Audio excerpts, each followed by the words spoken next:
어쨌든 반갑습니다. 같이 기도드리고 말씀 나누도록 하겠습니다. 제가 기도드리겠습니다. 우리를 사랑하시는 거룩하신 아버지 하나님, 감사합니다. 죄 많은 인생, 정말 하나님 앞에 심판과 멸망을 받아 마땅한 우리 인생을 하나님 불쌍히 여겨주시고 그 크신 사랑을 먼저 베풀어 주시고 또 우리를 구원하기 위해서 예수님께서 육신의 몸으로 이 땅에 오셔서 고난과 멸시를 받으시고 흘리신 보혈의 피로 우리의 죄를 친히 담당하셔서 영원히 깨끗하게 씻어주신 그 사랑과 은혜 진심으로 감사드립니다. 우리는 아무 공로 없지만 오직 믿음으로만 구원받고 하나님의 자녀 삼아주심을 감사드립니다. 이제 하나님의 자녀로서 육신의 남은 때를 살아가는 동안에 썩어질 이 세상에 소망을 두지 아니하고 썩지 않고 영원한 하나님의 나라와 생명의 소망을 두고 살게 하시는 크신 은혜 또한 감사드립니다. 우리 마음 눈을 더욱 밝혀주셔서 우리가 무엇을 위하여 어떻게 살아야 할지 지혜와 계시의 정신을 얻게 하시고 또 그 가운데 살아갈 수 있는 능력과 사랑을 더하여 주시기를 간절히 기도드립니다. 오늘 주일을 맞이해서 주의 성도들 함께 이렇게 교회당에 모여서 찬송과 기도와 말씀과 교제를 나눕니다. 이 모든 일 가운데 주 성령님께서 친히 함께 하시고 두루 역사해 주셔서 우리 마음과 생각을 주의 사랑과 은혜로 더욱 일깨워 주시고 또 주의 말씀으로 더욱 깨끗하게 교제를 통하여서 더욱 깨끗하게 씻어주시기를 간절히 기도드립니다. 특별히 바라는 것은 아직 구원받지 못한 우리 가족들 주님께서 하루속히 구원해 주셔서 같은 믿음과 소망을 따라 살게 하여 주시기를 간절히 기도드립니다. 또 이제 내일부터 있는 대전도 집회 가운데 인도되는 많은 영혼들 주님께서 그 발걸음과 그 마음 붙잡아 주시고 도와주셔서 말씀을 듣는 가운데 다 구원함을 받을 수 있도록 도와주시고 또 우리가 전도하는 일을 위하여 마음에 결심하고 또 합하여 수고하고 협력함으로 주님의 이 귀한 복음을 전할 수 있도록 도와주시기를 간절히 기도드립니다. 이 역사의 마지막 때 우리 교회를 통해서 온 세상에 복음을 전하시는 하나님께 감사드립니다. 복음이 전해지는 곳마다 구원의 크신 역사가 나타나고 또 우리가 세계 곳곳에서 말씀을 들고 수고하시는 선교사님들과 그 가족들 같은 마음으로 기도하고 또 참여하는 저희가 될 수 있도록 더욱 도와주시옵소서. 이 시간 함께하지 못한 형제 자매님들 어디 있든지 돌아봐 주시고 또 있는 곳에서 믿는 자로서 그리스도인으로서 합당한 삶으로 하나님께 영광 돌릴 수 있도록 도와주시옵소서. 그리고 또 다음에는 이 자리에 함께 모여서 교제할 수 있도록 그 마음과 형편 모든 것 인도하여 주시옵소서. 모든 것 주님께 감사드리며 우리를 사랑하시는 예수님의 이름으로 기도드렸습니다. 아멘. 우리 성경 마태복음 9장 같이 한번 찾아보시겠습니다.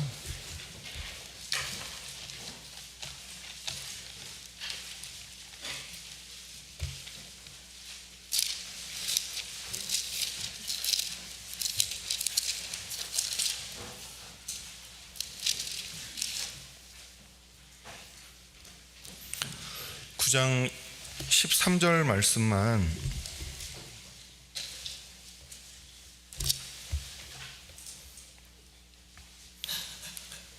같이 한번 읽어보시겠습니다. 너희는 가서 내가 긍휼을 원하고 제사를 원치 아니하노라 하신 뜻이 무엇인지 배우라. 내가 의인을 부르러 온 것이 아니요 죄인을 부르러 왔노라 하시니라.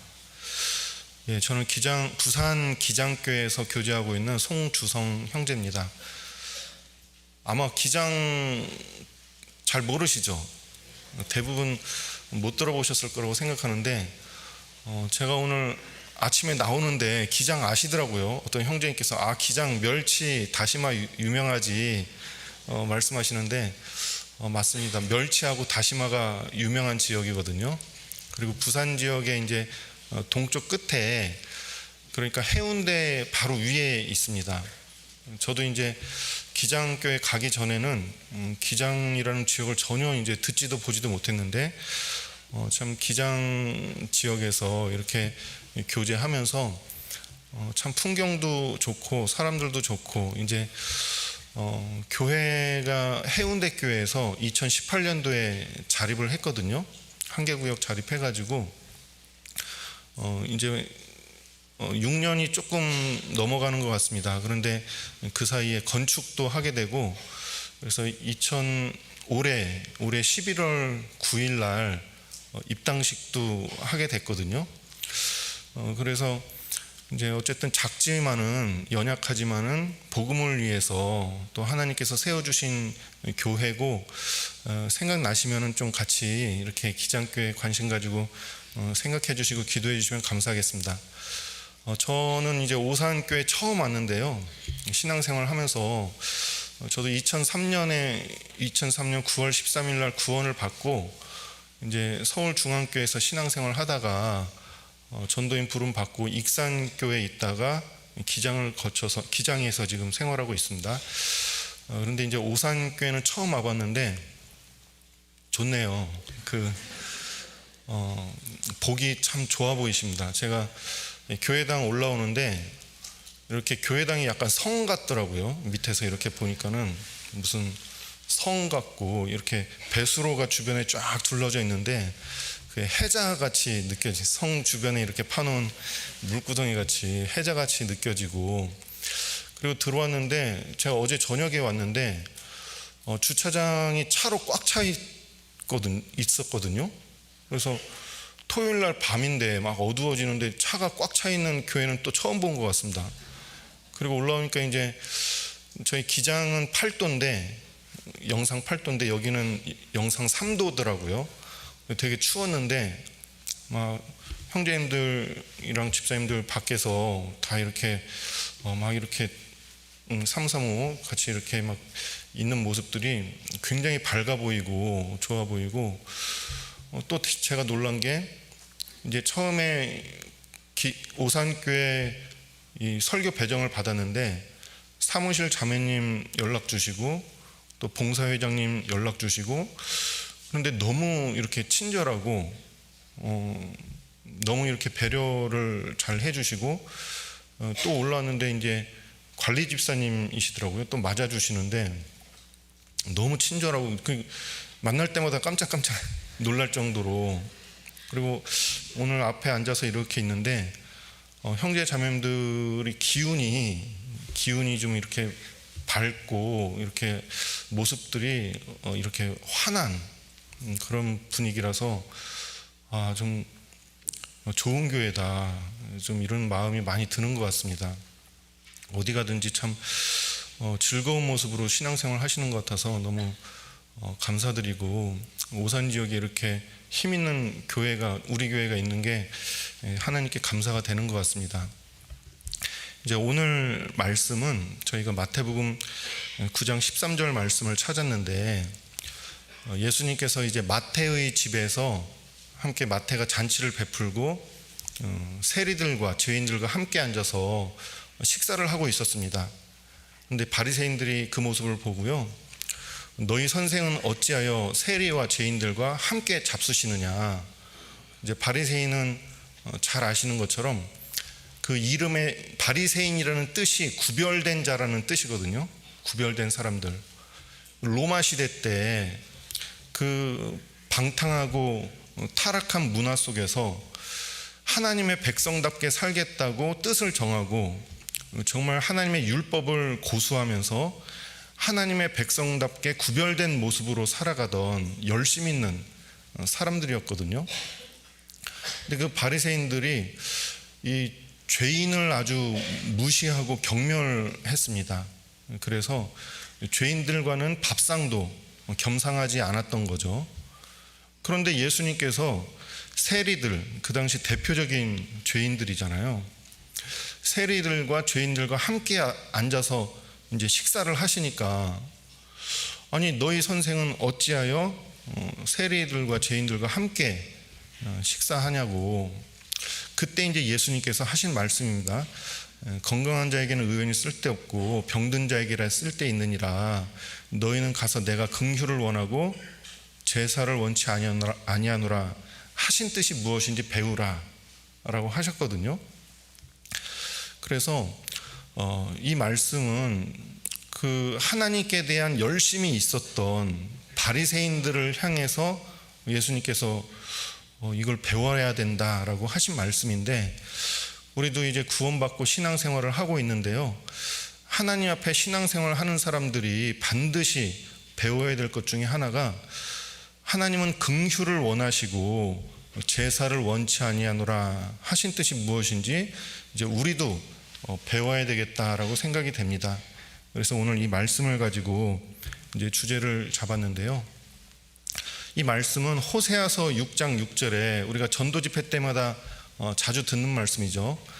호세아서 6장 6절에 나는 인애를 원하고 제사를 원치 아니하며 번제보다 하나님을 아는 것을 원하노라 라는 말씀을 인용하신 거잖아요. 예수님께서 똑같은 말씀입니다.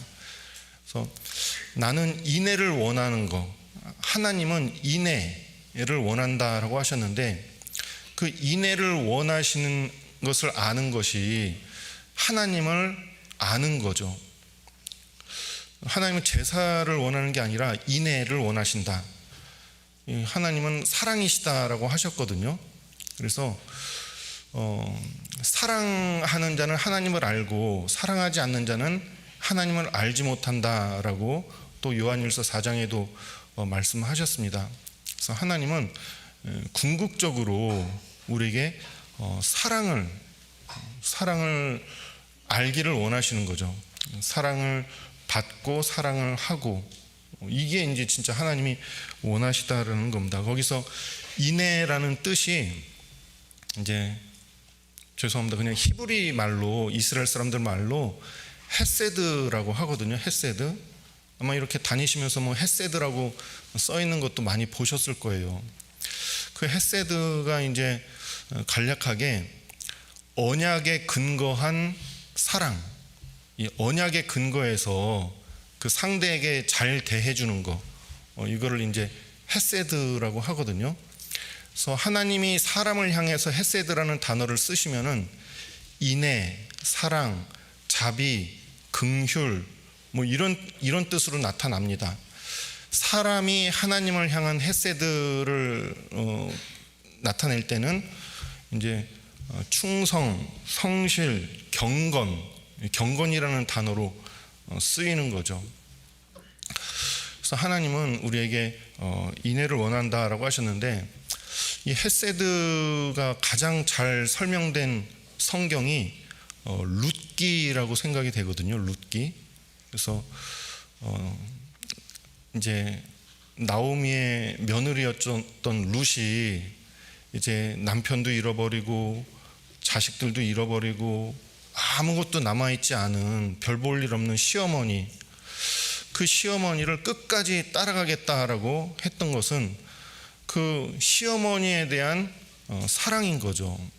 그 시어머니를 버리지 않고 끝까지 어머니로서 모시고 섬기겠다는 그 룻의 헤세드라고 말씀드릴 수 있습니다.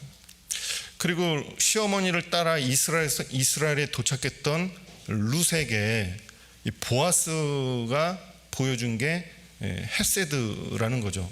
그래서 이 고엘 제도에 따라서 기업물을 자가 분명히 있었는데도 그 사람은 내 기업에 손해가 될까봐 나는 못 모르겠다라고 했는데, 이 보아스는 정말 하나님의 은혜의 날개 아래 왔던 이 룻을 자기의 그 고엘 제도, 기업물을 책임을 지키기 위해서 이제 은혜를 베풀어 줬던 거죠. 자기 기업에 해가 있을지라도 그 언약에 따라서 사랑과 은혜를 베풀어 주었습니다. 또 성경에 헤세드가 잘 표현된 게 다윗이 무비보셋, 요나단의 아들이었던 무비보셋에게 은혜를 베풀어 줬잖아요. 절뚝발이었던 원수의 아들이 다윗의 밥상에서 왕자들과 함께 그렇게 겸상할 수 있었던 것은 요나단에 대한 언약을 근거해서 이제 무비보셋에게 긍휼과 은혜, 자비를 베풀어준 모습이다라고 말씀드릴 수 있습니다. 이제 우리는 하나님이 우리를 사랑하신 사랑을 알고 믿었습니다. 우리가 서로 사랑함은 그가 먼저 우리를 사랑함이라. 그리고 하나님은 우리에게 이제 계명을 주셨거든요. 서로 사랑하라. 그래서 우리가 서로 사랑함은 하나님의 약속에 따른 계명에 근거한 사랑이다라고 말씀드릴 수 있죠. 우리 일상생활에서도 이 헤세드가 잘 표현된 게 결혼이라고 생각이 되거든요. 결혼. 그래서 결혼할 때 우리 언약을 맺잖아요. 그래서 기쁠 때나 슬플 때나 건강할 때나 병약할 때나 당신만을 사랑하겠다고 이렇게 하나님 앞과 여러 증인들 앞에서 우리가 선서를 하고 언약을 맺습니다. 그래서 이제 나이가 들고 또 병들고 또 이 모습은 점점 병약해지고 사랑할 수 없는 모습이지만은 우리가 그 결혼이라는 관계, 그 언약에 따라서 끝까지 한 남자를 한 여자를 사랑할 수 있는 거죠.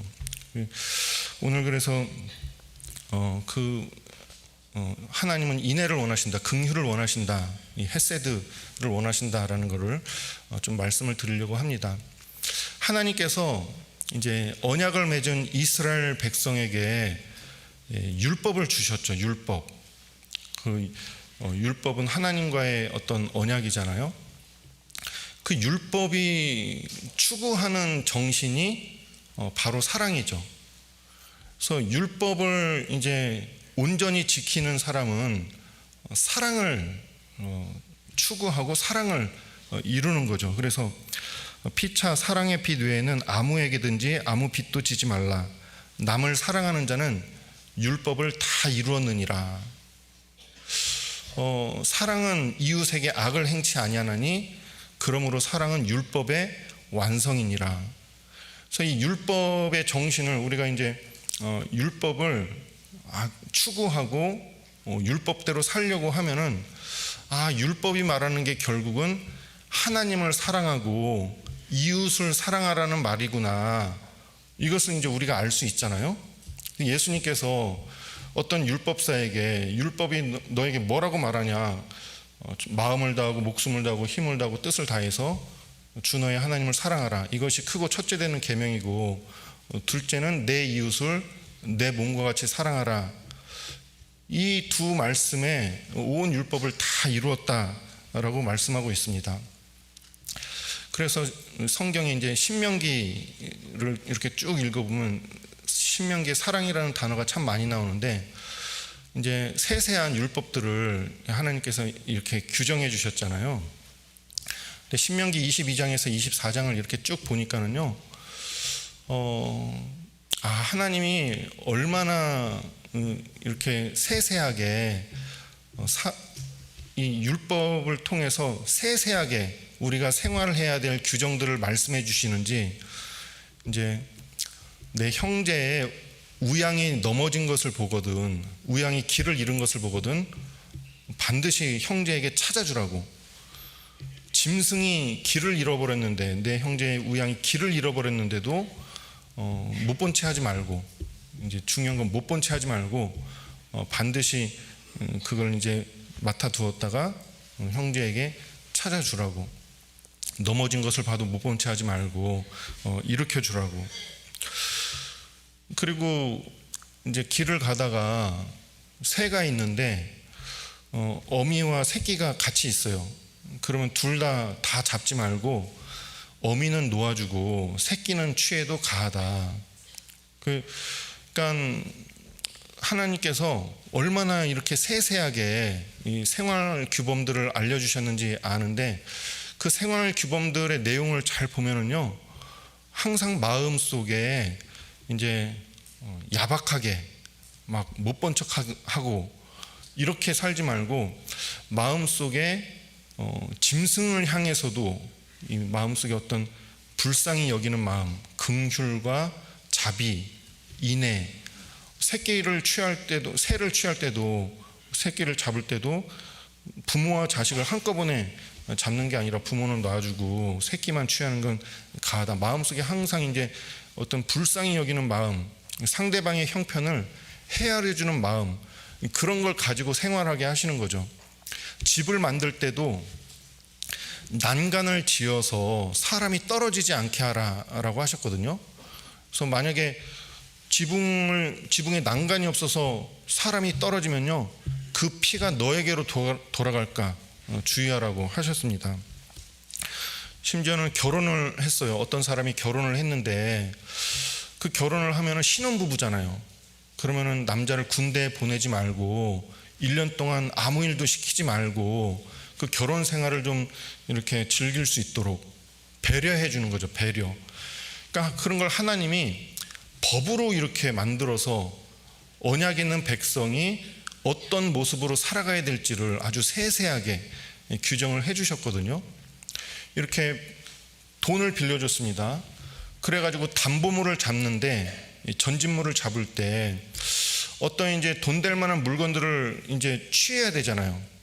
그때 집안에 들어가서 직접 이거 전진물로 잡지 말고 집주인이 들어가서 전진물로 가지고 나오는 거 기다리라고. 그러니까 그리고 전진물을 잡을 때 맷돌의 윗짝과 전부를 취하지 말라고. 왜냐면 그거는 그 사람의 생명이니까. 맷돌이 없으면 당장 밥을 해 먹을 수가 없잖아요. 그러니까는 어떤 받을 것이 있고 권리가 있고 요구사항이 있다 할지라도 상대방의 사정과 형편을 헤아려주고 최소한의 그런 배려를 해줄 수 있는 그런 모습으로 생활하게끔 하나님께서 이 모든 법을 만드신 겁니다. 그래서 추수할 때도 만약에 곡식을 가지고 나오는데 한 무 떨어뜨렸어요. 한 단 떨어뜨렸어요. 그러면은 억지로 가서 그거 남김없이 싹 긁어 나오지 말고 지나가는 나그네들을 위해서 또는 고아와 과부를 위해서 남겨놓으라고. 포도나무를 수확할 때도 감람나무를 걷어들일 때도 다 떨지 말고 그 남김없이 아까운 거 다 걷지 말고 좀 일부 남겨놓아서 그거 고아와 과부들이 먹을 수 있도록 취할 수 있도록 그렇게 배려를 해주시는 거죠. 그리고 고아와 과부나 뭐 배고픈 사람이 남의 밭에 들어가서 이삭을 잘라 먹든지 아니면 포도 열매를 따 먹든지 그런 게 법적으로 허용이 돼 있잖아요. 하나님은 스스로 고아와 과부의 아버지시다라고 말씀을 하면서 그 이스라엘 백성들에게 아무도 신경 쓰지 않는 그 고아와 과부, 아무도 신경 쓰지 않아도 문제될 것이 없잖아요. 그런 사람들까지도 배려해주고 신경 써야 될 것을 하나님께서는 말씀을 하신 겁니다. 그런데 바리새인들은 누구보다 율법에 열심히 있는 사람들이다. 하나님의 백성으로서 자존심, 자존감을 가지고 이 로마 시대에 구별된 하나님의 백성으로 살겠다 자처하는 사람들인데 그 사랑을 추구하는 율법의 정신을 버리고 그 율법에 열심히 있다는 이유로 율법을 어긴 사람들을 판단하고 정죄하는 일에 바빴습니다. 그래서 판단하고 정죄하는데 눈이 아주 밝아 있거든요. 그러니까는 세리와 죄인들, 그 사람들의 형편을 생각해주고 배려해주는 게 아니라 그냥 죄인들로 딱 규정해가지고 판단하고 배척하는 그런 모습인 거죠. 그런 바리새인들을 향해서 예수님께서 너희는 가서 내가 긍휼을 원하고 제사를 원치 아니하노라 하신 뜻이 무엇인지 배우라 라고 하신 거거든요. 여기 이제 마태복음 12장에 보시면요, 예수님 제자들이 길을 가다가 배가 고파가지고 이 이삭을 잘라 먹었습니다. 그거 이스라엘에서는 가능한 일이잖아요. 그런데 안식일 날 잘라 먹었거든요. 그러니까 이 바리새인들이 또 예수님께 문제를 삼는 겁니다. 보시옵소서, 당신의 제자들이 하지 못할 짓을 하나이다.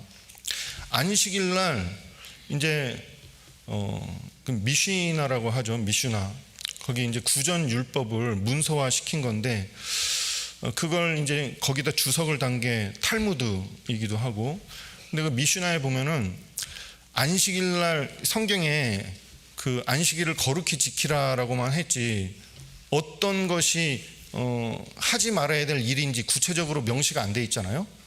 그런데 그 미슈나에는 유대인들이 안식일날 하지 말아야 될 일, 그래가지고 39가지를 딱 정해놨습니다.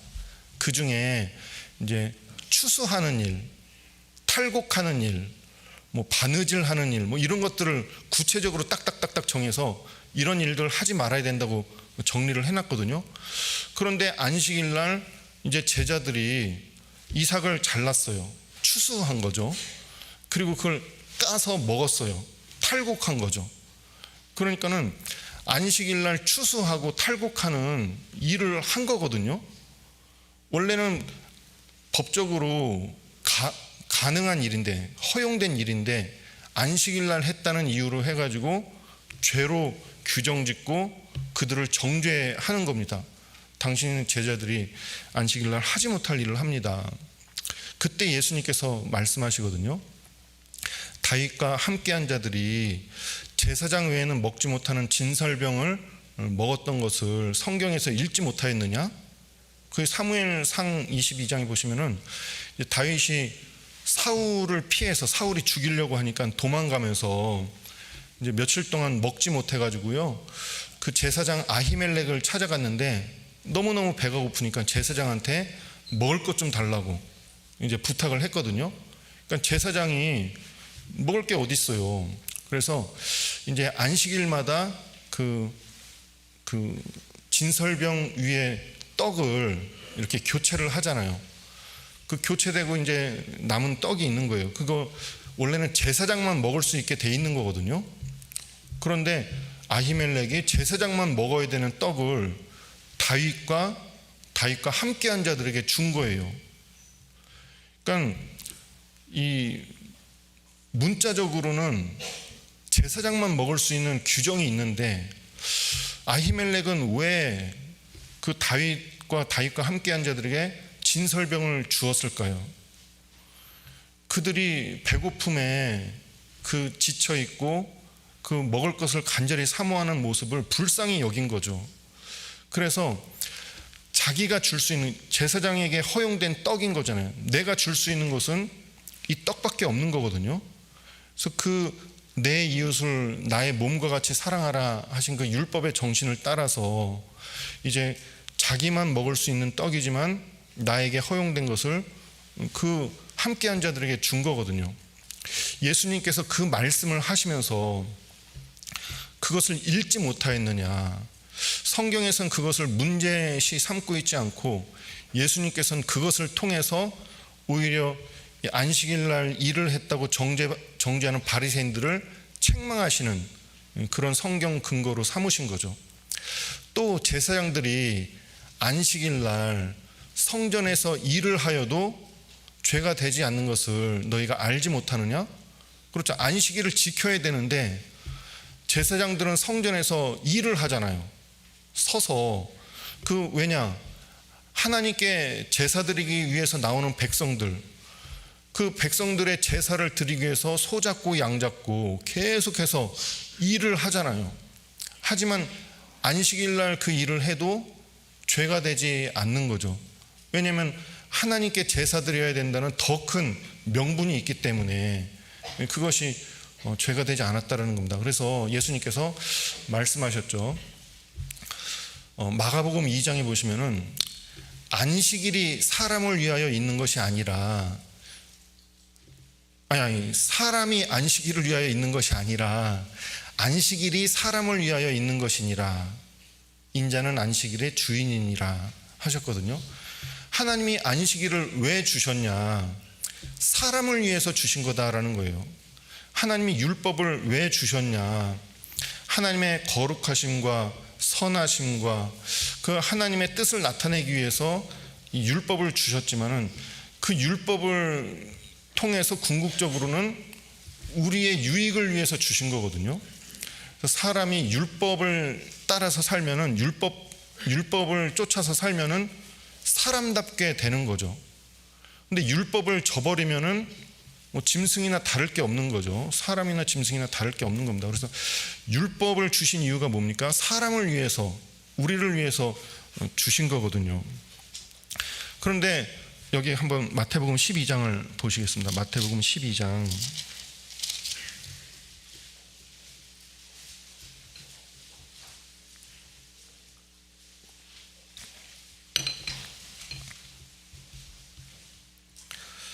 12장 7절.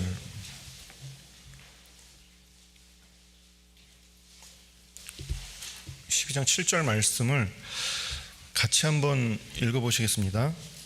나는 자비를 원하고 제사를 원치 아니하노라 하신 뜻을 너희가 알았더면 무죄한 자를 죄로 정치 아니하였으리라.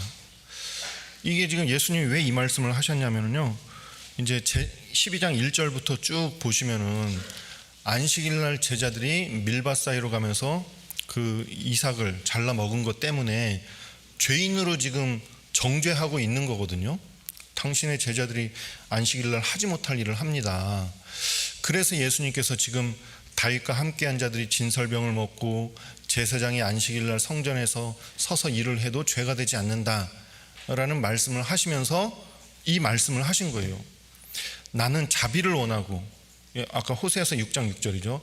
그 인애를 원하고 긍휼을 원하고 자비를 원하고, 이게 다 같은 말입니다. 나는 자비를 원하고 제사를 원치 아니하노라 하신 뜻을 너희가 알았다면은 무죄한 자를 죄로 정치 아니하였으리라. 그래서 하나님은 사랑을 원하시는 거예요. 자비를 나타내는 걸 원하시는 거죠. 인애를 원하시는 겁니다. 그런데 이 바리새인들은 이 지금 아주 눈이 밝아가지고 이 예수님의 제자들이 죄를 지었냐 안 지었냐, 율법을 지켰냐 안 지켰냐, 여기에 모든 관심이 있는 거거든요. 그래서 아까도 말씀드렸지만은 안식일이 사람을 위해서 있는 거지 사람이 안식일을 위하여 있는 것이 아니다라는 겁니다.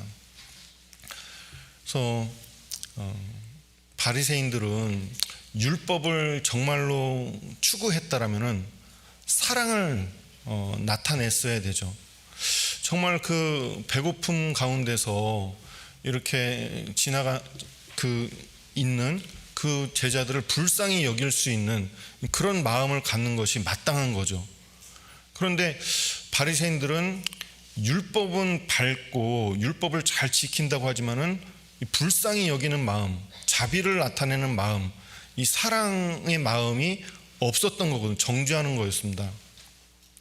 하나님의 백성으로 율법을 안다, 그 하나님을 안다 하는 사람들이 이 하나님을 알지 못하는 그런 모습으로 나타나고 있었죠. 지금 우리는 이제 주일을 지키잖아요. 주일, 일요일 날 지키잖아요. 성경에 주일을 지키라는 그런 계명은 없죠. 이거는 그냥 구원받은 성도들이 자발적으로 이제 부활하신 주님을 기념하기 위해서 주일날 모여서 함께 떡을 떼고 말씀을 읽고 기도와 찬송을 드리면서 교제하며 주일을 그렇게 기념했던 거죠. 주일날 모여서 부활하신 예수님을 함께 기억하면서 찬송과 기쁨을 나눴던 거죠. 그런데 오늘날 우리는 이제 주일을 지키지 못하는 성도들을 향해서 막 이 정죄하고 판단하고, 혹시 그런 모습으로 신앙생활을 하고 있지는 않은가. 정말 주님 안에서 우리가 함께, 주일은 주님을 기념함으로 찬송과 기쁨이 넘치는 날이어야 되는데 우리 마음속에 정말 주의 사랑으로 형제 자매들을 돌아보고 사랑이 넘치는 날이어야 되는데, 우리는 신앙생활을 한다고 하면서 내가 알고 있는 어떤 그런 지식으로 말미암아 형제를 판단하고 정죄하는, 특히 주일날 누구 뭐 이런 행위 잘 됐네 잘못됐네 따지면서 뭐 형제를 정죄하고 판단하는 일에 눈이 밝아 있지는 않은가. 좀 돌아봐야지 우리도 이제 긍휼을 원하시는 하나님을 배워야 된다라고 생각이 됩니다. 여기 잠언 29장 7절을 같이 한번 좀 찾아보실게요.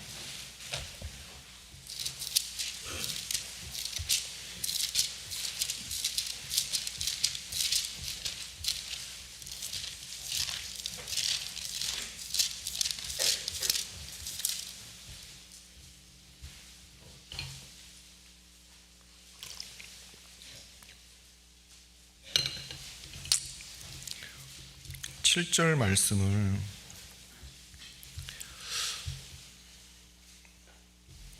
같이 한번 읽어보시겠습니다. 의인은 가난한 자의 사정을 알아주나 악인은 알아줄 지식이 없느니라. 의인은 가난한 자의 사정을 알아준다라고 했거든요. 그럴 만한 지식이 있는 거예요. 그 마음이 있는 거예요. 그런데 악인은 알아줄 지식이 없느니라. 가난한 자의 사정이 어떻든 그냥 내 판단과 잣대로 규정하고 판단하고 정죄하는 거죠. 그래서 이제 안식일은 유대인들을 위해서 주신 거고 주일은 우리 그리스도인들을 위해서 주신 거잖아요. 유대인들은 그 율법을 오해하고 있었죠. 그래서 여기 성경에도 보니까 예수님께서 오셔서 말씀하시잖아요. 옛사람에게 말한 바 살인치 말라 하였다는 것을 너희가 들었으나 나는 너희에게 말하노니 형제에게 노하는 자마다 심판을 받게 되고, 그 말씀 잘 아시죠? 이게 사족이 아닌가? 예수님께서 왜 이 주신 율법에다가 이렇게 덧붙였을까? 라고 생각을 했는데 그게 이제 유대인들이 율법을 오해하고 있기 때문에 그런 거죠. 하나님은 이 모든 행위와 은밀한 것을 심판하시는 분이잖아요. 겉으로 드러난 것만, 행위만 심판하시는 것이 아니라 우리 마음과 생각을 다 꿰뚫어 보시고 그 은밀한 것까지, 우리 마음속에 깊은 것까지 다 심판하시는 분이 하나님이잖아요. 근데 유대인들은 하나님의 백성으로 살인하지 말라라는 계명을 받아서 그것을 잘 지킨다고 하면서 사람을 죽이지만 않으면은 내가 살인하지 않았다, 율법을 잘 지켰다라고 지금 오해하고 있는 거잖아요. 그러니까 예수님께서 율법을 완전케 하기 위해서 오신 거잖아요. 그리고 그 오해하고 있는 율법에 대해서 자세하게 설명을 해주신 거죠. 너희들 살인하지 말라, 행위로만 죽이지 않았다고 그 법을 어기지 않은 것이 아니라 마음으로 또 이 말로 이 어긴 것도 하나님의 율법을 어긴 거다라고 지금 알려주시는 거죠. 그런 유대인들을 향해서, 죄송합니다, 아까 마태복음 12장을 찾은 이유가요, 그 밑에 있는 말씀을 읽으려고 찾은 건데 제가 그걸 안 읽고 그냥 넘어왔거든요. 그 밑에 있는 말씀이 이제 안식일 날 예수님께서 회당에 들어갔는데 거기 손 마른 사람이 있는 겁니다. 그래서 이제 바리새인들이 예수님께 또 이제 예수님을 정죄하려고 물어보는 거죠. 예수님한테 안식일 날 이 손 마른 사람 병을 고쳐주는 게 옳은 겁니까? 이제 예수님께 물어봤어요.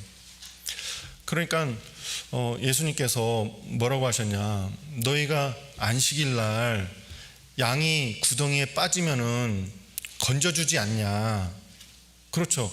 그 유대인들이 정한 그 미슈나에 보면은요, 양이나 자기 우양이 우물에, 안식일 날 우물에 빠졌다 그러면 어떻게 하느냐, 건져주게끔 돼 있거든요.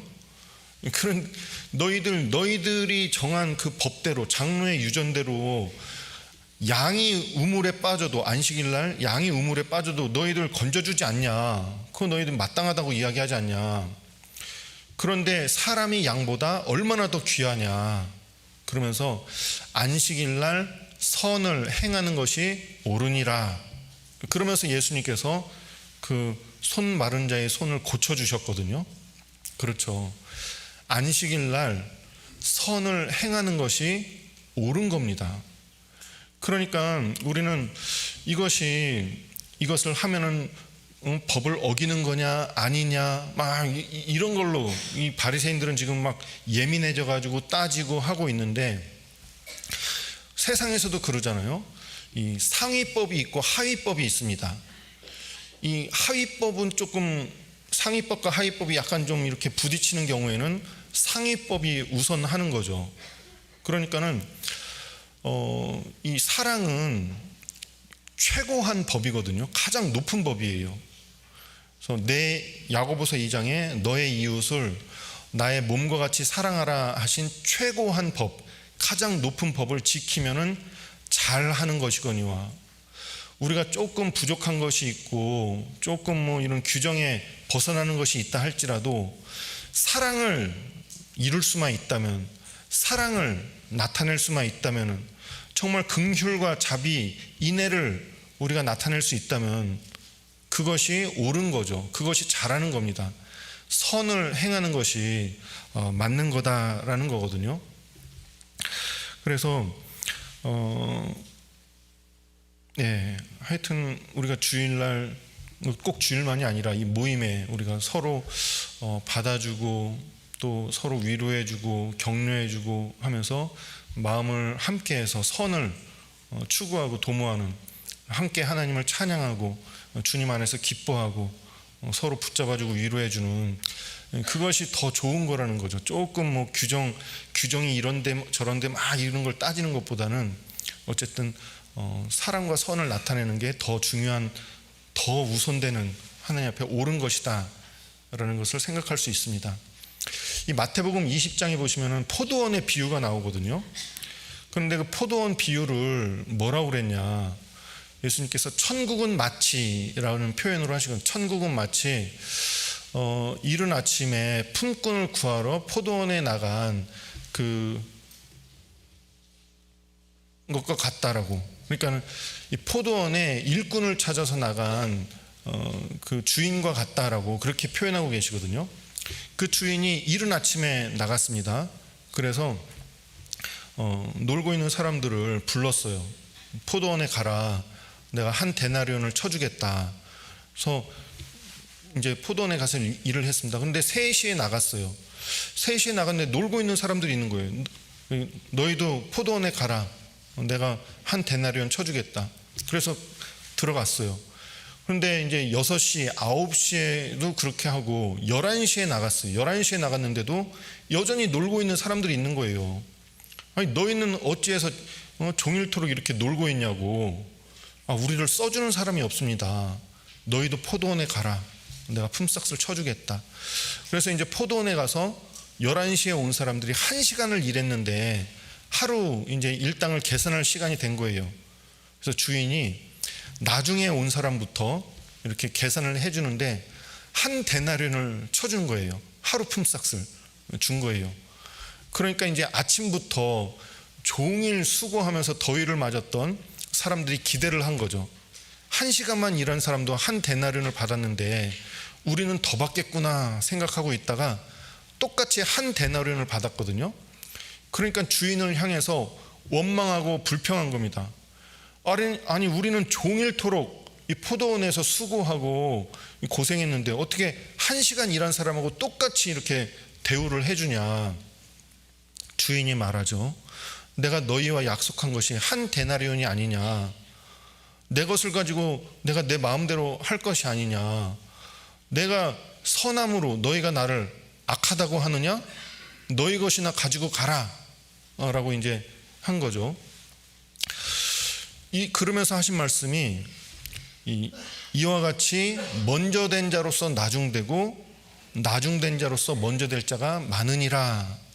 이게 천국의 비유거든요. 천국의 비유. 이 주인이 포도원의 품꾼을 구하는 게 천국의 모습과 같다라는 겁니다. 이 주인이 포도원에 일꾼이 필요해 가지고 그 사람들을 고용한 게 아니었죠. 이 주인은 그 놀고 있는 사람들에게 은혜를 베풀어 주는 게 주인의 뜻이었던 거예요. 그래서 놀고 있는 사람들 일해서 먹고 살 수 있게 그 자기가 가진 것으로 자기의 것을 그 사람들에게 주기 위해서, 명분을 주기 위해서 사람들을 포도원으로 불러들인 거거든요. 그런데 그 약속대로 자기가 일한 만큼 받았잖아요. 그럼 원망할 것이 아니라 감사를 해야 되잖아요. 그런데 이제 나중에 왔던 사람, 1시간만 일하고 한 데나리온 받았던 사람들은 얼마나 감사했겠어요. 나 같은 사람을 받아줘가지고 이렇게 먹고 살 수 있게 한 데나리온의 품삯을 주시니 이 주인님이 얼마나 고맙고 감사하겠습니까? 감사하는 마음이었겠죠. 그런데 먼저 왔던 사람들은 정말 처음에는 주인에게 감사할 수 있는 그런 마음이었겠죠. 야, 나 같은 사람을 포도원에 받아줘가지고 일할 수 있게 해주시니 얼마나 감사한가. 그런데 나중 온 사람들하고 자기를 비교하니까는 감사가 아니라 주인을 향한 원망과 불평으로 변한 거죠. 천국이 이와 같다라는 거거든요. 우리가 구원받은 것은 이제 구원의 은혜는요, 이 평생의 어떤 보상을 다 받았다라고 말씀할 수 있는 거잖아요. 우리가 평생 동안 일해도 이 구원의 은혜를 다 갚을 수 없는 거거든요. 그런데 때로는 먼저 구원받았다는 이유로 내가 먼저 이 교회당에 와서 수고하고 헌신하고 희생한 것이 기쁘고 감사한 일이 돼야 되는데, 하나님을 향해서. 근데 우리는 더 감사한 게 이 구원의 은혜뿐만 아니라 일한 대로 또 갚아주시겠다는 약속까지 있거든요. 이 포도원 일꾼들에게는 그런 약속은 없었지만은 우리는 그런 약속까지 가지고 있습니다. 그래서 어쨌든 구원받고 나서 먼저 구원받았다는 것은 정말 평생토록 주님 앞에 감사하고 찬송할 일인데, 먼저 구원받았다는 것이, 내가 먼저 수고하고 희생했다는 것이 남들보다 조금 더 고생하고 희생한다는 것이 비교함으로 말미암아 원망과 불평으로 변할 수도 있다라는 거죠. 이와 같이 먼저 된 자로서 나중되고 나중된 자로서 먼저 될 자가 많으니라. 그 주인은 그 사람들을 불쌍히 여기는 마음으로 은혜를 베풀어 준 거거든요. 불쌍히, 내가 선함으로 너희가 나를 악하다고 하느냐? 하나님은 우리를 불쌍히 여겨주셔서 은혜를 베풀어 주신 거예요. 그 은혜를 받은 자로서는 찬송과 감사를 드리는 것이 마땅한 거죠.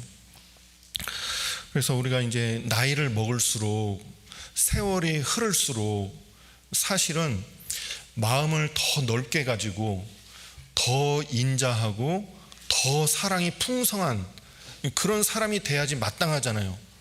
왜냐하면 그만큼 더 많이 경험했고 그만큼 더 많이 알고 있기 때문에, 나이를 먹을수록, 세월이 흐를수록 우리는 더 많은 이 자비와 인자, 이 사랑을 나타내는 사람이 돼야 되거든요. 그런데 이제 옹고집이라고 하잖아요. 옹고집, 늙은 노인의 고집.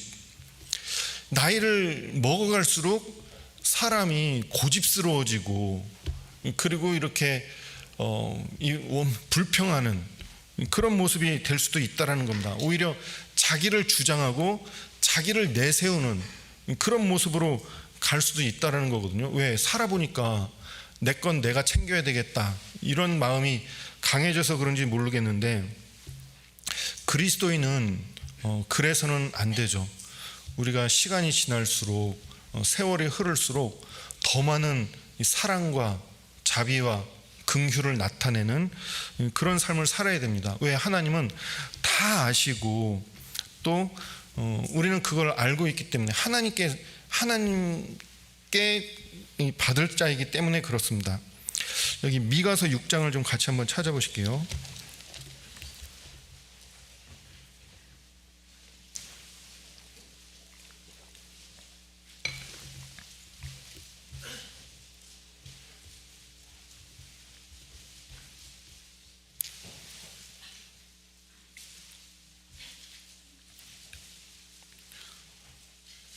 미가서 6장 8절,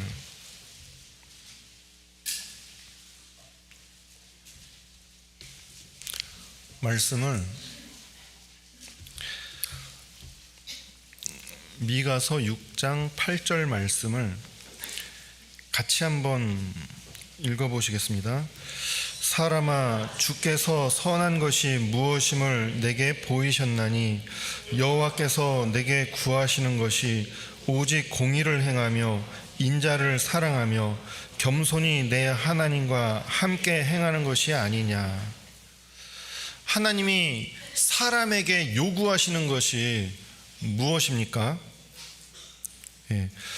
6장 6절부터 보시면요, 내가 무엇을 가지고 여호와 앞에 나아가며 높으신 하나님께 경배할까? 내가 번제물 1년 된 송아지를 가지고 그 앞에 나아갈까? 여호와께서 천천의 수양이나 만만의 강수 같은 기름을 기뻐하실까? 내 허물을 위하여 내 맏아들을, 내 영혼의 죄를 위하여 내 몸의 열매를 드릴까? 하나님은 우리한테 천천의 수양이나 만만의 강수 같은 기름을 요구하시는 거 아니거든요. 또 내 맏아들을, 내 영혼의 죄를, 내 몸의 열매를 원하시는 것도 아니십니다. 하나님께서 선한 것이 무엇임을 내게 보이셨나니 여호와께서 내게 구하는 것이, 우리에게, 하나님이 사람에게 구하시는 것은요, 오직 공의를 행하며 인자를 사랑하며 겸손히 내 하나님과 함께 행하는 것이 아니냐. 공의죠. 이거는 이 차별이 없는 의가 공의죠. 그래서 하나님의 말씀이 공의거든요. 심판의 잣대, 기준이 되는 것이 하나님의 말씀이고, 이 하나님의 말씀은 모든 사람들에게 차별이 없이 적용이 되는 거거든요. 심판의 기준입니다. 이 세상은 공의를 행해야 할 곳에도 악이 있잖아요. 나랑 친하면은 그 공의가 굽잖아요. 뇌물을 받고 이 공의가 굽잖아요. 근데 하나님은 그런 분이 아니거든요. 말씀대로 심판하십니다. 그러니까 공의를 행하며, 이거는 이제 하나님의 말씀을 따라서 사는 것을 이야기하겠죠. 인자를 사랑하며, 여기 인자가 헤세드거든요.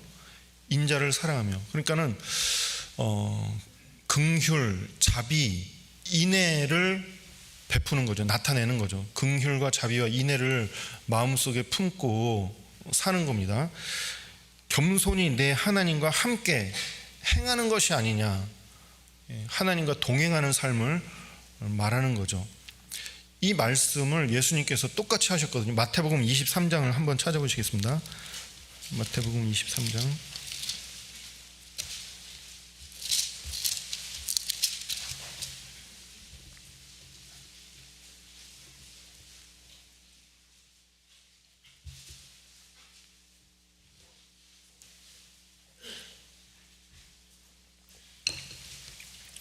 (23절) 말씀을 제가 읽어드리겠습니다. 마태복음 23장 23절. 화 있을진저 외식하는 서기관들과 바리새인들이여, 너희가 박하와 회양과 근체의 11조를 들이되 율법에 더 중한 바 의와 인과 신은 버렸도다. 그러나 이것도 행하고 저것도 버리지 말아야 할지니라. 이 서기관들과 바리새인들은 율법에 열심히 있었거든요. 그래서 박하와 회양과 근체의 11조, 이 어떤 채소가 들어오면 그 채소의 11조까지도 드릴 정도로 이 철저하게 11조를 지켰던 거죠. 이 율법에 아주 열심히 있었거든요. 그런데 율법에 더 중요한 거, 의와 인과 신은 버렸도다. 이 의와 인과 신이 공의를 행하며 인자를 사랑하며 겸손히 내 하나님과 함께 행하는 것, 이게 의와 인과 신이거든요. 이건 버린 거예요. 그러나 이것도 행하고 저것도 버리지 말아야 할지니라. 그래서 하나님이 사람에게 요구하시는 것은요, 의와 인과 신, 이게 더 중요한 거거든요.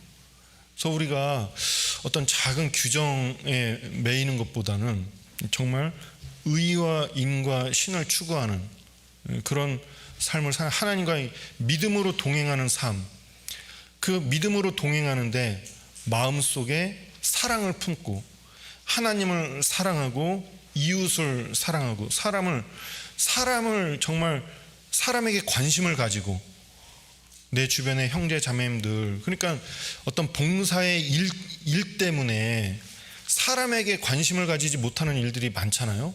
그 봉사 때문에 그 사람을 정죄하고 판단하는 일이 많잖아요.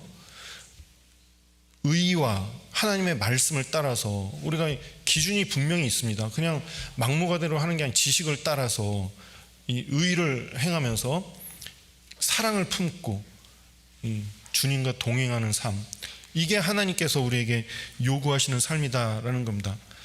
그렇게 살려고 하는 것을 경건이라고 말하죠. 경건. 사람이 하나님께 대한 헤세드가 경건이거든요. 여기 야고보서 1장을 같이 한번 또 찾아보시겠습니다.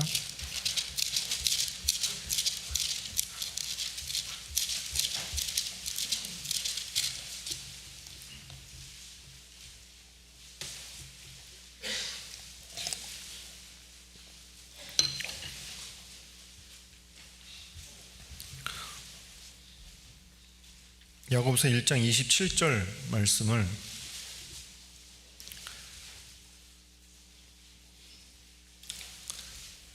같이 한번 읽어보시겠습니다. 하나님 아버지 앞에서 정결하고 더러움이 없는 경건은 곧 고아와 과부를 그 환난 중에 돌아보고 또 자기를 지켜 새 속에 물들지 아니하는 이것이니라. 예전에 이 말씀을 보면서도 좀 이해하기 어려운 말씀이었거든요. 참, 하나님 아버지 앞에서 정결하고 더러움이 없는 경건, 진짜 참된 경건은 곧 고아와 과부를 그 환난 중에 돌아보고 또 자기를 지켜 새 속에 물들지 아니하는 이것이니라. 여기서 자기를 지켜서 새 속에 물들지 아니하는 것, 이것은 이해가 되거든요.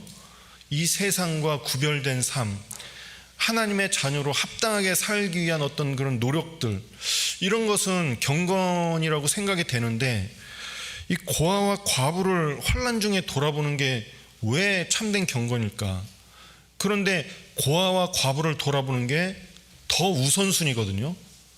자기를 지켜 새 속에 물들지 아니하는 것보다 이 고아와 과부를 환난 중에 돌아보는 게 더 앞에 있거든요. 고아와 과부는 아까도 말씀드렸지만 부모가 있는 아이는 부모가 사랑과 관심을 베풀어주고 그리고 여러 가지 어려움 속에서 도와주고 지켜주잖아요. 남편이 있는 아내도 마찬가지거든요. 그런데 고아와 과부는요, 내가 돌아보지 않아도, 내가 신경 쓰지 않아도 내 책임이 아니거든요. 나는 아무런 책임이 없어요. 내가 신경 쓰지 않아도 아무도 나를 탓할 수 없어요. 그런데 하나님은 그 고아와 과부를 환난 중에 어려움 가운데서 돌아보는 것이 하나님 앞에 참된 경건이라고. 그래서 그런 사람들에게 이 소외받고 그리고 사람들 앞에 어떤 아무도 신경 쓰지 않는 그런 사람들까지도 관심을 가지고 사랑을 가지고 돌아보는 것. 성경에 가난한 자를 불쌍히 여기는 자는 그를 지으신 자를 존중하는 자라고 말씀하셨거든요. 가난한 자에게 꾸어주는 것은 여호와께 꾸어주는 거로. 왜? 돌려받을 길이 없으면 하나님께서 갚아주신다고. 하나님은 스스로 고아와 과부의 아버지라고 자처하시거든요. 그렇다고 고아와 과부를 재판할 때 편들지 말라라고 하셨죠. 똑같이 심판하지만은 어쨌든 사람한테 관심을 가지고, 여기 고아와 과부가 누구를 말하는 겁니까?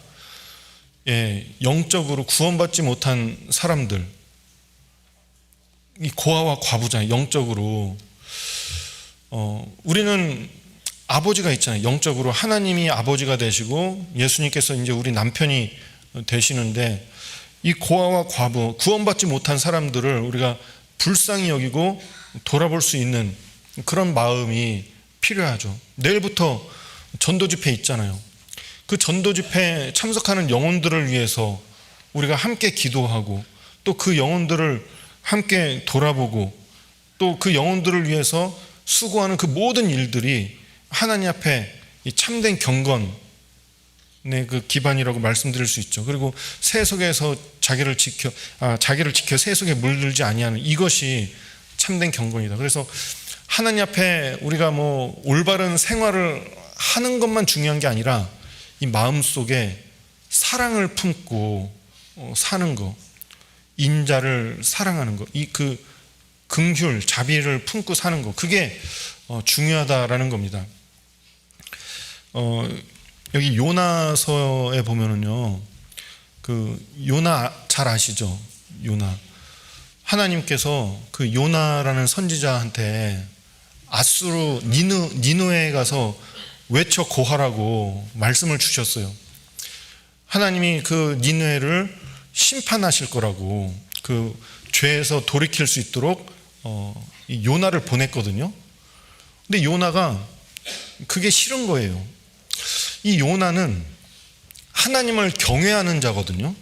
아주 하나님께 열심히 있고 하나님의 이 말씀에 통달하고, 그리고 하나님을 누구보다 경외하는 사람이었습니다. 그런데 그 아수르에 가서 외쳐 고하라는 그 말씀이 너무 싫은 거예요. 왜냐하면 자기가 가서 전도하면은 혹시 그 사람들이 돌이켜서 구원받을까 봐. 그래가지고 하나님의 말씀을 어기고 다시스로 도망갔죠. 하나님이 그 배를, 대풍을 일으켜가지고 큰 풍랑 속에서 이제 대풍이 만나니까 그 배에 있는 사람들이 이제 막 도대체 왜 이런 일이 일어난 거냐 막 찾다가 배 밑에서 자고 있는 요나를 발견한 거죠. 당신 누군데 여기서 자고 있냐고. 그러니까 요나가 말하잖아요. 나는 바다와 육지를 지으신 하늘의 하나님 여호와를 경외하는 자라고 당당하게 말하거든요. 그러니까 요나가 아주 좀 담대하죠.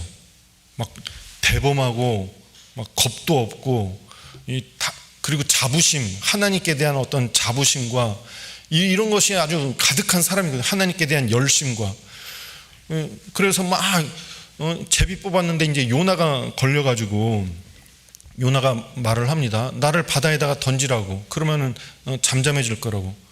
그래서 과연 요나를 바다에 던졌더니 이제 잠잠해졌잖아요.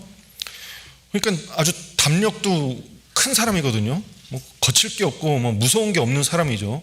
그런데 이제 하나님을 경외하는 사람이었는데 바다에 던졌더니 큰 물고기가 이제 덥석 물어가지고 3일 밤낮을 물고기 뱃속에 있었습니다. 그 물고기 뱃속에서 이제 요나가 이 3일 밤낮을 하나님께 부르짖으면서 기도를 했죠. 요나서 2장 쭉 보시면은 이 기도의 내용이 나오는데 그 다 성경 구절이거든요. 그러니까 요나가 이 말씀을 얼마나 이렇게 잘 알고 있던 사람인지 알 수가 있는 거죠. 그런데 그 요나 기도의 끝이 뭐냐면은 구원은 여호와께로 말미암음이니이다. 구원은 하나님께 있습니다. 이 입으로는 구원은 하나님께 있습니다라고 하면서 하나님이 니느웨 사람들을 구원해 주려고 하니까는 그게 자기 마음에 안 들었던 거예요. 그래서 이제 도망갔던 거잖아요. 요나가 그 물고기 뱃속에서 기도하다가 물고기가 토해가지고 이제 니느웨에 도착했습니다. 그래가지고 이제 3일 길인데 3일 동안 다니면서 전도를 해야 되는 큰 성인데 요나가 이제 싫으니까 대충 전도했거든요. 하루 만에 이렇게 전도를 한 거예요. 너희들 회개하지 않으면은 하나님께서 심판하실 거라고. 그랬더니 왕부터 백성까지 짐승까지 다 나와서 베옷을 입고 회개하는 거예요. 회개를 했거든요. 그러니까 요나가 이제 그 모습을 보고요, 막 하나님께 막 투정을 부리는 겁니다. 내가 이럴 줄 알았다고. 내가 처음부터 하나님께 말씀드리지 않았냐고. 내가 이 꼴 보느니 차라리 죽는 게 낫겠다고. 막 하나님께 불평을 하거든요. 요나서 한번 보시겠습니다. 요나서 4장.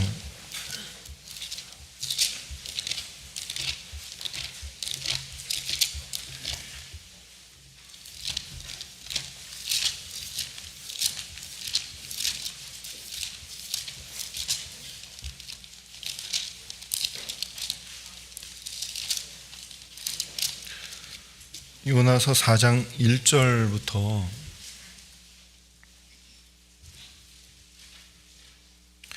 제가 요나서 4장 1절부터 읽어드리겠습니다. 요나가 심히 싫어하고 노하여 여호와께 기도하여 가로되 여호와여 내가 고국에 있을 때 이러하겠다고 말씀하지 아니하였나이까. 그러므로 내가 빨리 다시스로 도망하였사오니 주께서는 은혜로우시며 자비로우시며 노하기를 더디하시며 인애가 크시사 뜻을 돌이켜 재앙을 내리지 아니하시는 하나님이신 줄을 내가 알았음이니이다. 하나님께 말할 이 요나는 하나님이 어떤 분인지 너무나 잘 알고 있는 거예요. 여호와는 은혜로우시고 자비로우시고 인애가 크시사 노하기를 더디하시며 인애가 크시사. 여기 이 인애가 헤세드거든요. 그래서 하나님은 은혜롭고 자비롭고 노하기를 더디하시고 인애가 크신 분이기 때문에 내가 가서 하나님 말씀을 전하면은 그 니느웨 백성들에 대한 심판하시기로 한 뜻을 돌이켜서 재앙을 내리지 않을 줄 내가 알았었다고. 내가 그럴까봐 다시스로 도망했던 거라고. 차라리 이 꼴을 보느니 나를 죽이라고 막 하나님께 막 투정을 부리거든요. 근데 이제 박넝쿨의 교훈을 통해서 요나가 심지도 거두지도 아니한 박넝쿨을 아낀 것처럼 하나님께서 이 니느웨 성의 사람들을 아끼는 것이 마땅하지 아니하냐, 합당치 아니하냐. 이 하나님은 하나님을 경외하는 요나에게 정말 긍휼을 원하시는 하나님을 알려주기 원하셨던 거거든요. 정말 이 요나의 마음속에 하나님께 대한 열심과 이 경외하는 마음은 컸지만은 긍휼이 없었잖아요. 이 죄인들은 마땅히 심판받고 이 멸망받아야 돼. 아수르, 이 원수. 그 요나에게 긍휼을, 인애를 가르쳐주기 원하셨던 겁니다. 그러면 요나가 그 하나님께서 가르쳐 주시기 원하셨던 그 인애를 배웠을까요? 못 배웠을까요? 네? 네, 배웠어요. 배운 것 같아요. 이제 2021년 3월 17일 날 그 프란체스코 교황이요, 이라크의 모술이라는 그 도시에 가가지고 이제 비둘기를 날리면서 평화를 구하는 기도를 했거든요. 그 모술이라는 도시는 옛날 아수르의 니느웨입니다. 니느웨가 지금의 모술이라는 도시로 불리고 있거든요. 그런데 거기에 요나의 무덤이 있어요. 그래서 2014년도에 IS라는 이슬람 무장단체가 이라크 모술을 점령했을 때 가장 먼저 한 일이 이 요나의 무덤을 파괴하는 일을 했거든요. 기독교 유적들을 파괴하는 일을 했던 겁니다. 그래서 그 요나가 아마 이제 하나님 앞에 회개하고 평생을 이 니느웨에 남아서 하나님의 말씀을 전하지 않았을까. 그래서 이 요나의 무덤이 지금도 그 모술에 남아 있는 거죠. 그리고 이라크 모술은요 아주 특별한 도시거든요. 이라크 전역이 97%가 이슬람인데 그 모술이라는 도시는 25%가 기독교인이거든요. 그리고 가장 오래된 기독교 단체도 거기 이라크 모술에 있습니다. 그러니까 거기 누구보다도 하나님을 믿는 사람들이 많이 있다라는 거거든요. 그래서 요나가 정말 하나님이 알려주기 원했던 이 긍휼, 원수를 향해서도 하나님의 사랑과 말씀을 전하는 그 일을 아마 끝까지, 죽을 때까지 그 모술에 남아서, 니느웨에 남아서 전하지 않았을까라고 생각이 됩니다. 그 하나님께서 우리를 구원해 주신 이유도 오직 하나님의 긍휼하심을 쫓아서 우리를 구원해 주신 거잖아요.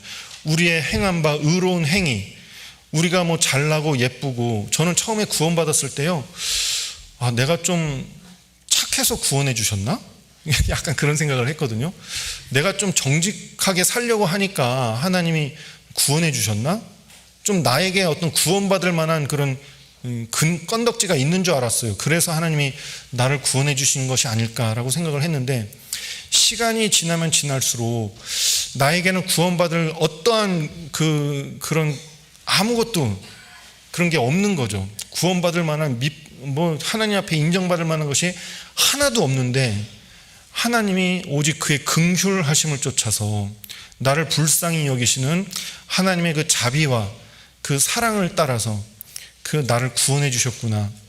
디도서 3장 5절에도 우리를 구원하시되 우리의 행한 바 의로운 행위로 말미암지 아니하고 오직 그의 긍휼하심을 쫓아 중생의 씻음과 성령의 새롭게 하심으로 하셨나니 라고 하셨습니다.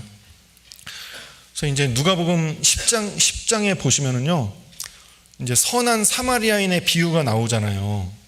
이제 어떤 사람이 예루살렘에서 여리고로 내려가다가 강도를 만났습니다. 그래서 맞아가지고 거의 죽게 됐어요. 그런데 제사장이 지나가다가 보고 피해서 가고, 레위인도 보고 피해서 갔는데, 사마리아인하고 유대인은요 거의 뭐 원수지간이잖아요. 말도 안 나누는. 그런데 이 사마리아인이 지나가다가 그 강도 만난 사람을 보고 성경에 뭐라고 돼 있냐? 불쌍히 여겨.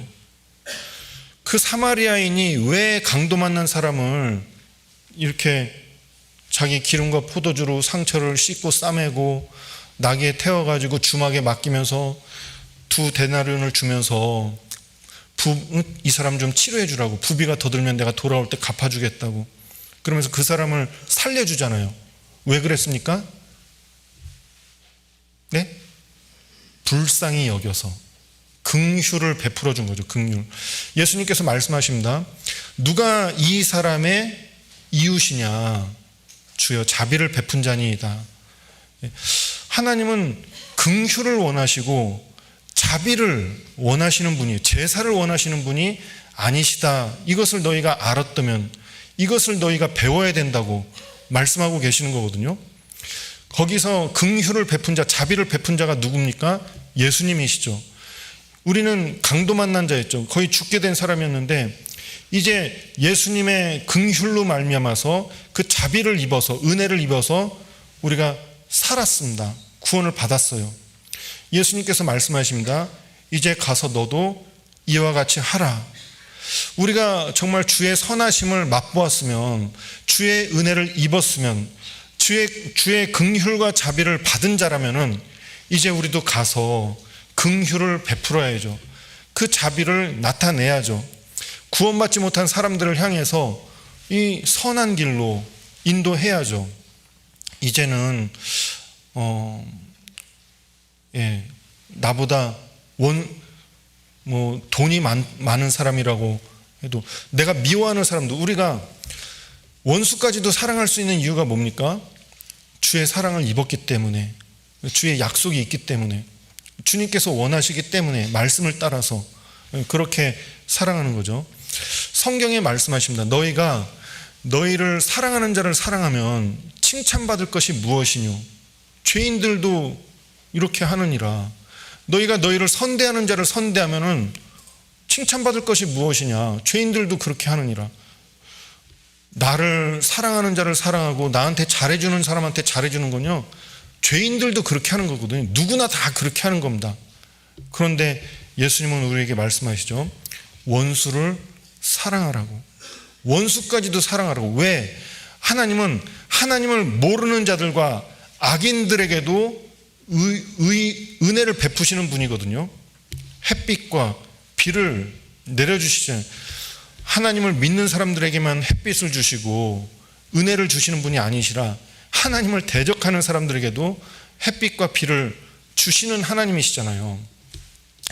그래서 이제 우리 정말 구원받은 사람들은 이 마음속에 하나님의 사랑을 품고 긍휼과 자비를 나타내는 삶을 살아야죠.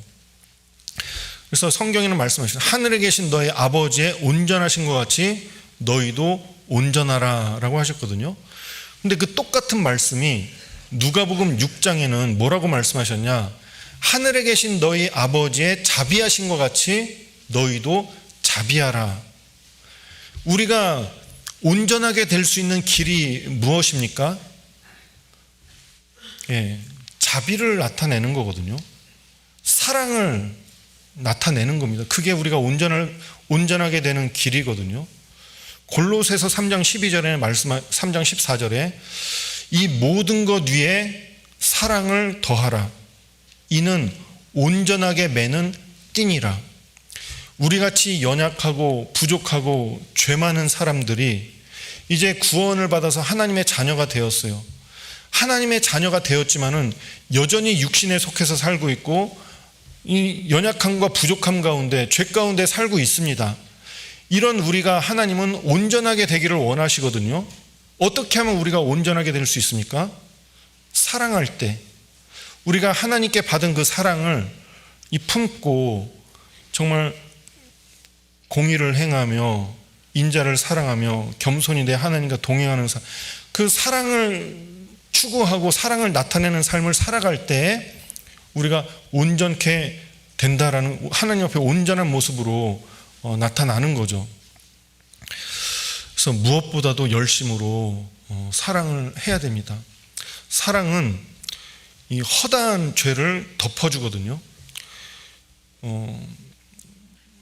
그 사람의 허물을 거듭 말하는 자는 친한 벗을 이간하는 것이고 그 허물을 덮어주는 자는 사랑을 구하는 거라고 했잖아요. 어떻게 하는 게 사랑을 구하는 거냐? 그 상대방의 허물을 덮어주는, 죄를 받아주라는 것이 아니고요, 사람을 받아주라는 거예요. 사람을, 허물을 덮어주고 그게 사랑을 구하는 모습이거든요. 그래서 이제 우리는 당연히 구원받지 않은 사람들을 향해서 이 긍휼과 자비를 베풀어야죠. 그들을 이 선한 길로 인도해야죠. 그리고 또 형제를 향해서도 이 긍휼을 베풀어야 되거든요. 베드로전서 3장을 같이 한번 좀 찾아보시겠습니다.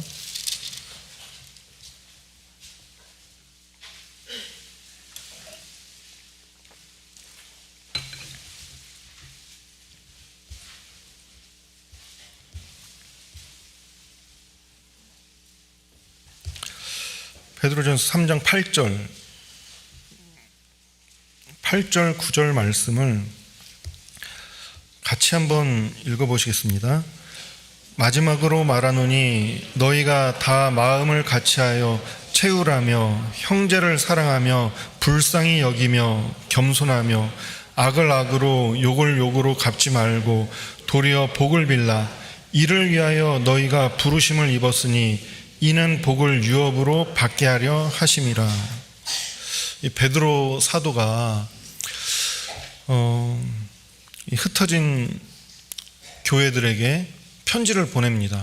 구원받은 성도들에게 이 고난 가운데서 정말 소망 가운데 하나님의 자녀답게 살아야 될 것을 말씀하시는데, 마지막으로 부탁하는데 마음을 같이하여 채율하며 형제를 사랑하며 불쌍히 여기며, 이 형제를 불쌍히 여기라, 긍휼히 여기라라고 하셨거든요.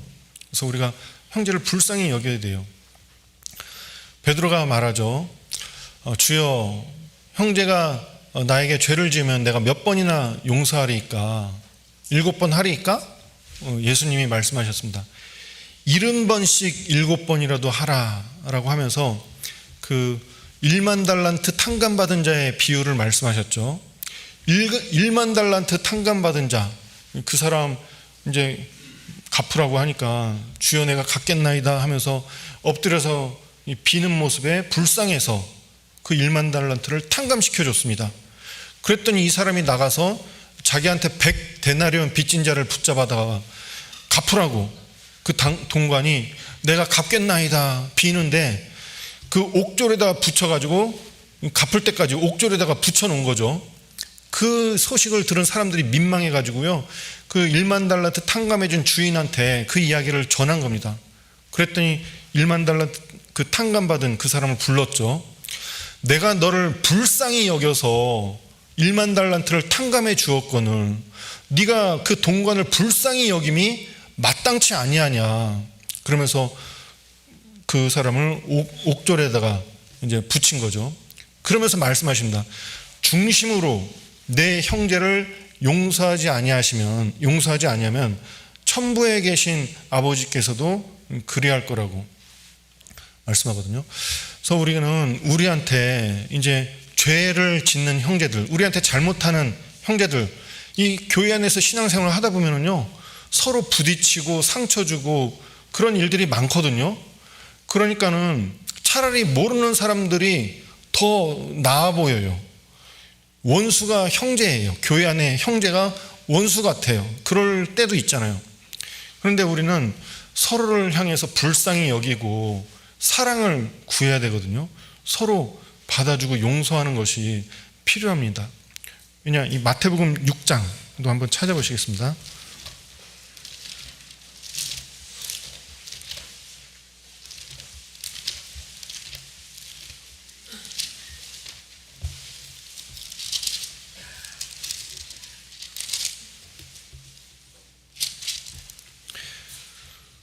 마태복음 6장 14절 15절 제가 읽어드리겠습니다.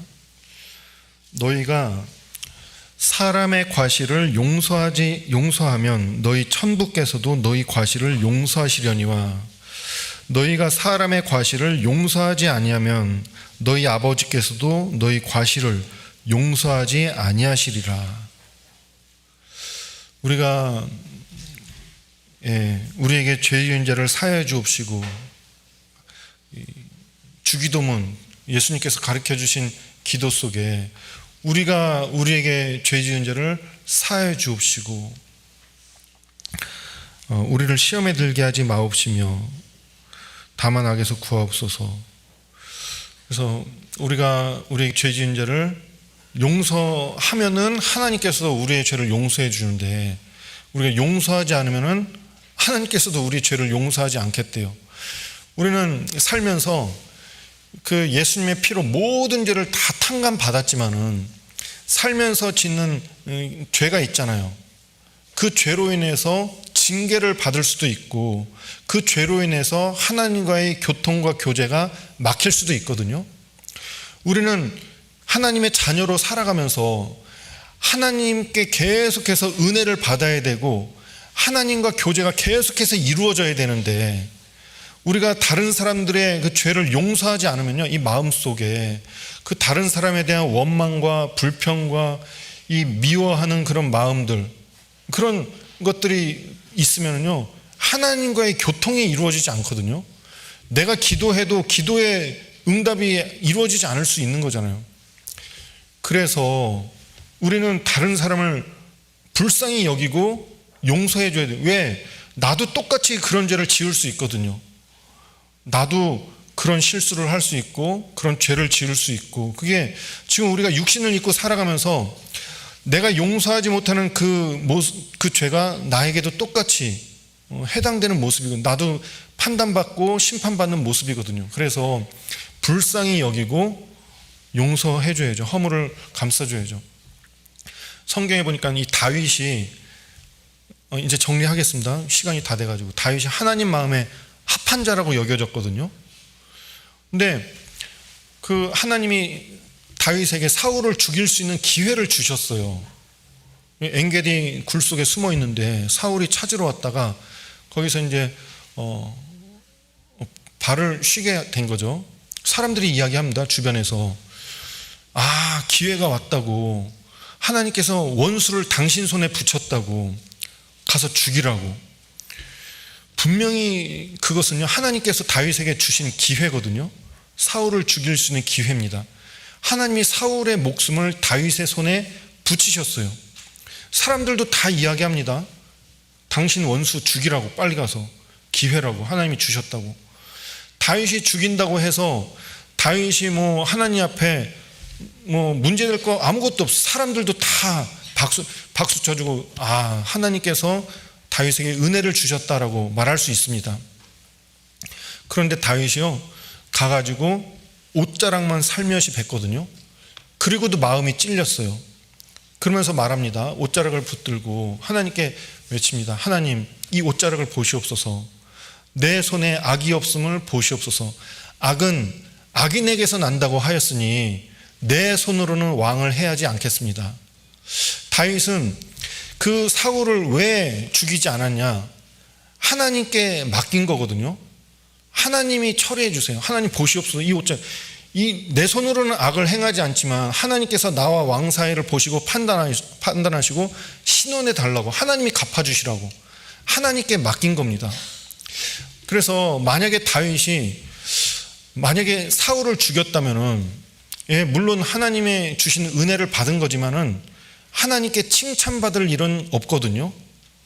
그런데 다윗이 하나님 앞에 칭찬을 받고 하나님 마음에 합한 자라고 일컬어질 수 있는 이유가 뭐냐? 다윗은 원수를 자기 손으로 갚지 않고 그 원수를 하나님께 맡긴 거거든요. 하나님께서 심판하시고 하나님께서 판단해 주시라고. 나는 내 손으로는 악을 행하지 않겠다고. 악은 악인에게서 나오는 거라고. 그러니까 다윗은 선을 추구한 거죠. 그리고 자비를 베풀어 준 거거든요.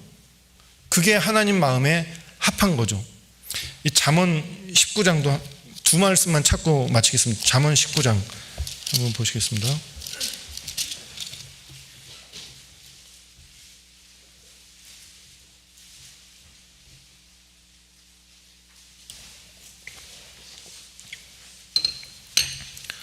(11절) 말씀을 같이 한번 읽어보시겠습니다. 노하기를 더디하는 것이 사람의 슬기요 허물을 용서하는 것이 자기의 영광이니라. 이 허물을 용서하는 것이 자기의 영광이거든요. 그래서 성경에는 로마서 12장에 하나님 말씀하십니다. 할 수 있거든 너희로서는 모든 사람으로 더불어 평화하라. 악으로 악을 갚지 말고, 악에게 지지 말고 선으로 악을 이기라. 하나님 말씀은 원수 갚는 것이 내게 있으니 내가 갚으리라고 주께서 말씀하시느니라. 그래서 원수는 하나님이 갚아줄 테니까 우리로서는 모든 사람을 할 수 있으면 모든 사람으로 평화하라고. 하나님은 그 말씀 보면서 생각나는 게, 우리가 그러잖아요. 부모가 자식을 키우면은요, 우리 아이는 이 세상에 악에 물들지 않기를 바라고, 악한 것은 좀 이렇게 상관치 않고 정말 이슬만 먹고 깨끗하게 이렇게 선하게 착하게 아름다운 삶을 살면 좋겠다. 그 어린 아이들을 보면서 그런 마음이 있잖아요. 얘가 이제 유치원 가면 애들하고 싸우고 다투고 하면은 그래 싸워서 이겨야지 막 그런 마음보다는 저는 이제 좀 그런 마음이 있었거든요. 그래 가서 싸우면 이겨야지. 근데 저희 자매는 무조건 하여튼 싸우지 않는 쪽으로 그렇게 아이를 교육을 시키더라고요. 그런데 제가 그 모습 보면서 그렇지, 그게 하나님 앞에 맞는 거지, 옳지. 그러니까 제가 입도 한마디 뻥끗 못했습니다. 그리고 아이가 그렇게 자라는 모습을 오히려 이제 그게 옳은 것이기 때문에 그렇게 자라기를 바란 거죠. 하나님도 그렇다라고 생각이 되거든요. 하나님도 우리 마음속에 이 미움과 악, 다툼 이런 거는 하나님께 맡기라고. 원수는 내가 갚아주겠다고. 너는 할 수 있으면 사랑만 하고 살으라고. 이 마음속에 사랑만 품고 긍휼과 자비와 사랑을 추구하는 삶을 살으라고. 그게 하나님께서 우리에게 요구하시는 삶이다라는 거거든요. 긍휼히 여기는 자는 긍휼히 여김을 받을 것이며. 마지막으로 야고보서 2장 13절을 찾고 마치겠습니다.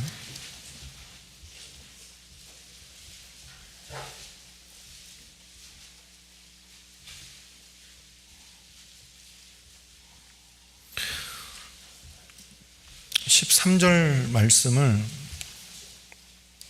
같이 한번 읽어보시겠습니다. 긍휼을 행하지 아니하는 자에게는 긍휼 없는 심판이 있으리라. 긍휼은 심판을 이기고 자랑하느니라. 우리는 긍휼이 필요해요. 오직 하나님의 긍휼하심을 쫓아 구원을 받았지만은 이제 신앙생활을 하는 가운데서도 계속된 하나님의 긍휼이 필요해요. 왜? 우리는 계속해서 연약하고 부족하기 때문에 하나님 앞에 죄를 짓고 그 죄를 용서받고 하나님의 긍휼과 자비를 입는 삶을 살아야 되거든요. 긍휼 없는 자에게는 긍휼 없는 심판이 있으리라. 마지막에 심판대 앞에, 누구든지 다 그리스도의 심판대 앞에 서게 됩니다. 그 심판대 앞에서도 우리는 긍휼이 필요해요. 처음부터 주님 앞에 서는 그날까지 우리는 긍휼이 필요해요. 긍휼 없는 자에게는 긍휼 없는 심판이 있을 거라고. 긍휼히 여기는 자는 긍휼히 여김을 받을 거라고.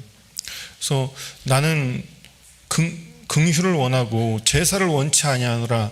하신 뜻이 무엇인지 배우라. 나는 자비를 원하고 제사를 원치 아니하더라. 하신 뜻이 무엇인지 너희가 알았다면 무죄한 자를 죄로 정치 아니하였으리라. 그래서 우리 마음속에 정말 긍휼을 품고 이 자비를 베푸는 그런 삶을 살 수 있기를 바라겠습니다. 기도드리고 마치겠습니다. 주님 감사합니다. 말씀을 통해서 주님의 뜻을 우리에게 계시하시고 또 우리의 갈 길을 밝히 보여주시는 주님 감사합니다. 주어지는 말씀 중 한 말씀이라도 우리 마음속에 새겨지고 또 이 말씀이 우리 삶으로 열매를 맺어 하나님께 영광을 돌려드릴 수 있기를 간절히 바라고 원합니다. 우리 오산교회 형제 자매님들 정말 주의 사랑과 은혜가 풍성한 가운데 믿음을 굳게 하고 정말 더욱더 주님께 자라갈 수 있도록 도와주시기를 기도드립니다. 또한 내일부터 있는 대전도 집회를 통해서 주님의 크신 능력과 또 긍휼과 사랑을 나타내 주시기를 간절히 기도드립니다. 그 일을 위해서 또 우리가 한 주간 수고하고 또 희생하기를 즐겨내는 저희가 될 수 있도록 도와주시옵소서.